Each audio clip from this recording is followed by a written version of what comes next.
असतील. जय महाराष्ट्र. मी रवींद्र शेलार, मनसे विभागाध्यक्ष, अणुशक्तीनगर विधानसभा. उद्या 27 फेब्रुवारी जागतिक मराठी भाषा दिवस, ज्ञानपीठ पुरस्कार विजेते कुसुमाग्रजांचा जन्मदिवस. आपण मराठी भाषा दिन उद्या हॉटेल सत्यभामा अमर टॉकीजच्या शेजारी या ठिकाणी आपण मोठ्या प्रमाणात साजरा करतोय. या कार्यक्रमाचा उद्देश म्हणजे मराठी भाषेला अभिजात दर्जा मिळवण्यासाठी ज्या महाराष्ट्र सैनिकांनी योगदान दिलं, ज्याने आंदोलन केली, त्यांच्या पाठीवर कौतुकाची थाप पडावी.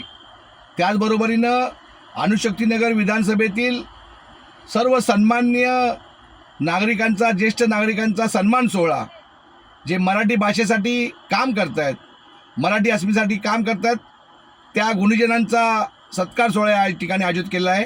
तर आपल्या सर्वांनी या ठिकाणी उपस्थित राहावं, यासाठी मी तुम्हाला अणुशक्तीनगरच्या विधानसभेच्या वतीनं या ठिकाणी सन्मानाने आमंत्रित करत आहोत.